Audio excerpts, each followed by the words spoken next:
Have you read a story in the Draoithe Saga and come away with a classic case of immersion after effect?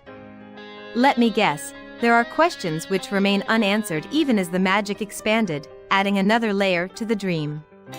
The grand desire to turn the page to discover what happened next ended with the last leaf turned. If you're asking where the remedy for the book hangover is, you know the answer: read another story. But you aren't ready for the next tale, not yet. The dust needs to settle before you pick up the next volume.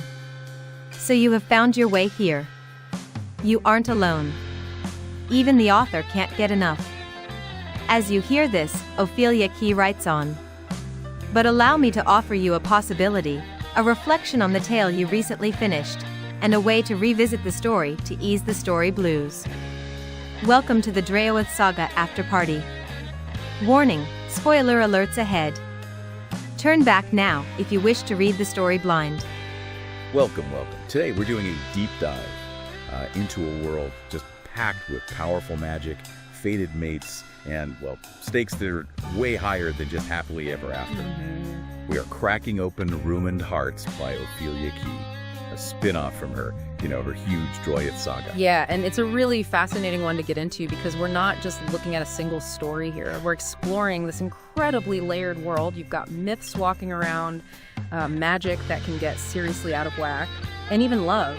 Well, love comes with a price tag that's just unbelievably high. Right. So our mission really is to pull out those core ideas, those surprising truths hidden inside this pretty intense story. Okay, let's unpack that. So we've got paranormal romance, definitely urban fantasy setting, and this central mystery running through it all. Imagine like a world where all those legends, they're real. But there's also this really dangerous villain who's messing with the fabric of reality itself, what they call the dream. So we're going to meet a human woman. She's got this wild supernatural curse and this immortal forest spirit who's completely haunted by his past. And their connection just throws everything, well, maybe into chaos, or maybe into some kind of balance. It's hard to tell at first. Let's start with Danika Klein then. Our listener needs to know about her right away. She's human, a research reporter, seems normal enough, but she has this absolutely wild supernatural curse, the ability to draw the path of infinity into the dream. What does that even mean here? Well, what's really interesting is how that ability works. It's not like drawing on paper. It's a powerful magical channeling, almost like, tapping directly into the universe's energy, the dream of reality. Okay. But for humans, like Danika, using it is incredibly dangerous. It leads to something called a shattered soul fortune. Shattered soul fortune. Yeah, basically they're spirit fragments, and it eventually kills them. But for immortals, it's the opposite. It acts like a magical well.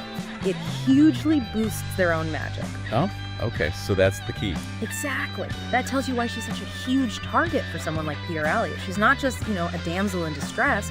She's a power source, a living one. So her power makes her a target. And she actually escaped being enslaved, right? But chose death on her own terms, just to avoid drawing that infinity path again. A desperate choice. And that's how she literally, physically falls into the life of our next character. Right into his isolated world. Which brings us to Rorik Skog Vaettr. He's an immortal forest spirit, a Vaettr ancient. But he's been exiled, and now he wanders around as a returned walker, basically, like a restless spirit. Marked by his past failures, yeah. And when Danika, half-frozen, barefoot, just stumbles into his remote cabin, the book says the dream tilted, leaving Rorik unsure of his place in it. Which is huge. Yeah, for someone who supposedly hates humans. Exactly. It makes you ask, why? Why does this solitary, human-hating Draugr feel this instant, profound connection? And we find out his exile, it was because he failed to protect his forest from this terrible fire. And worse, the villagers he was supposed to save, they died. Oh, man. Yeah, so he's carrying centuries of guilt. A shattered soul, the book calls it. Danika showing up, meeting him. It gives him this, unexpected sense of worth he lost ages ago. He actually feels he's not a worthless ruined Draugr to her. So it's not just romance, it's redemption. It's definitely a path towards it. She gives him a purpose again. Shows how connection can heal even someone that broken. Okay, so he's been living this lonely, guilt-ridden life. Total failure in his own eyes. Isolated. And then bam, this cursed human woman falls out of the sky, basically ignites something in him, makes him feel needed again. Purpose. No wonder he gets so fiercely protective. Okay, so with Rorik feeling this renewed purpose, the threat to Danika becomes his #1 priority. This Peter Elliott guy. Who is he? What's his deal? Why is he hunting her so relentlessly? Elliott's not your average bad guy. He's described as a dangerous, wealthy, but insane bear shifter. A bear shifter? And a mad scientist pharmacist. He runs these underground experiments, mixing like high-tech science with magic. Whoa, okay. And he wants Danika purely for her ability. Accessing infinity lets him keep his own magic totally topped up. She's literally a battery pack for immortal. A battery pack? Yeah. That's chilling. Yeah, so it's not personal. It's a strategic hunt for a vital magical resource. It really raises the stakes. Okay, so to keep her safe from that kind of threat, Rorik needs help. He can't do it alone in his cabin. Right. He's got to step way outside his comfort zone. He calls his friend, Sinclair Vaettr, a rogue griffin knight. Sinclair's crucial here. He's a special detector for the elves in the Domhain. That's like the supernatural world's judicial system, sort of. Right. And he's loyal to Asylum. Plus, he has the means to help Danika get a new identity. Which she desperately needs. Yeah. Because in the human world, she's gone. Erased. News reports said she died in an arson fire, the one linked to her investigation of Alia. So Asylum is the only place she can truly vanish. This immortal castle hospital outside the dream. It's sanctuary. And maybe healing, too. And how do they even get there? It's not like they can just drive. No, they use something called ghosting. Sinclair's mate, Liella, she uses her spirit magic to transport them. And what's that like? It's described as super cold, like falling through space in a dream. Sounds pretty terrifying. But Danika, she's okay with it. Surprisingly, yeah. She embraces it. I mean, her only hope of not becoming an actual ghost, right, is to travel like one. Good point. Shows how desperate she is. And how much she's changing. Definitely. She's stepping into the supernatural world. Okay, so they get to Asylum. Danika undergoes all these medical checks. What if they find out about how Elliott's people were tracking her, even after she was supposedly dead? They find a microchip, tiny thing, embedded in her shoulder, a tracker. Seriously. High tech. Yeah, Elder Pisces, one of the healers there, removes it. It confirms she was seen as a valuable experiment. It really highlights that weird mix in this world, you know, advanced tech alongside ancient magic. Shows you're never really safe. Okay, so her old life. Journalist in Chicago. Completely gone. Wiped clean. She literally has nothing left but Rorik. And while she's being treated, this word keeps coming up, Draoithe.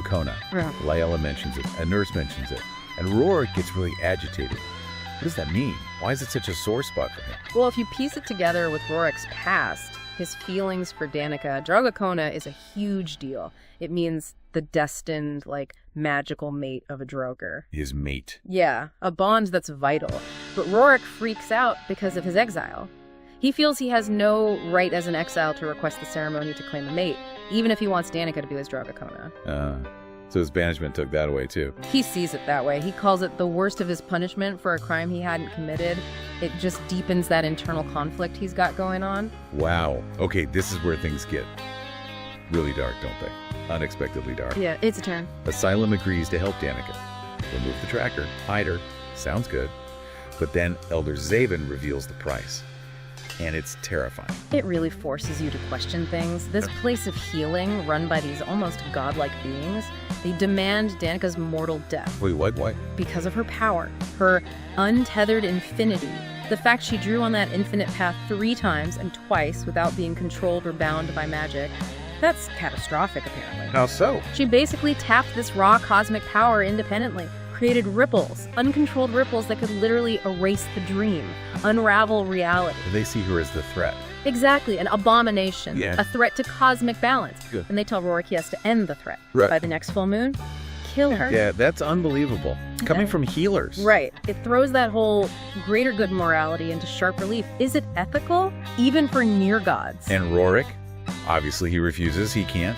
Absolutely refuses. Despite everything, despite how worthless he feels, he admits he has deep feelings for her. He says flat out, it's not Danika who deserves death. He believes he should have died centuries ago. So this impossible choice. Kill Danika or risk reality itself. What does Rorik do? He makes this absolutely heart-wrenching decision. He decides to give Danika her life back, her freedom, even if it means letting her go. Forever. He's going to send her away. Yeah. He arranges everything. New identity, bank accounts, a safe place for her back in the human world, under Sinclair's protection. Wow. And you see, this decision is just. It's so tied up in his own trauma, his guilt, his belief in destiny. He thinks the relationship cannot last. She's human, he's exiled. It's doomed in his eyes. So he'd rather face the consequences himself. Exactly. He accepts he'll have to face the music for breaking his oath to Asylum, being Facecar and Donatos, who seems to be like cosmic death or judgment in this world. He'll sacrifice his happiness, maybe his soul, just so she can live safely. It says everything about his redemption, really. Actions over words. And Danika, how does she react to him letting her go? Oh, it's painful. She feels ruined. She tells him she has nothing left but you. It's devastating. But she accepts it. Eventually, yeah. She resolves to take this new identity, go back to the human world, and she uses Rorik's own mantra to get through it. The one about the past. Yeah. The haunted echoes of the past must remain in the past, stand in the present, leave the pain, let it go. It's powerful, finding strength to move on. So the story ends with Rorik planning revenge on Aliot's men, right? Using that tracker as bait. He's preparing to fight them and maybe even face death itself. All to make absolutely sure Danika lives her life in safety.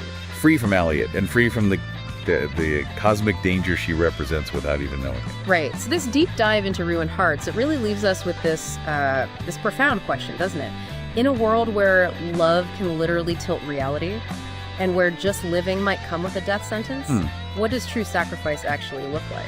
Is it protecting someone no matter the cost, even if that cost is never being with them, denying that future? Yeah. And for you, our listener, think about this. If your very existence, just you being alive, threatened the whole world's balance, and the only way you could survive meant someone you loved had to pay an unbearable price, maybe even face death, what would you choose? What does it even mean to be free when your past is totally erased and your future depends entirely on someone else's ultimate sacrifice? It's a haunting thought, isn't it? Especially for a ruined heart.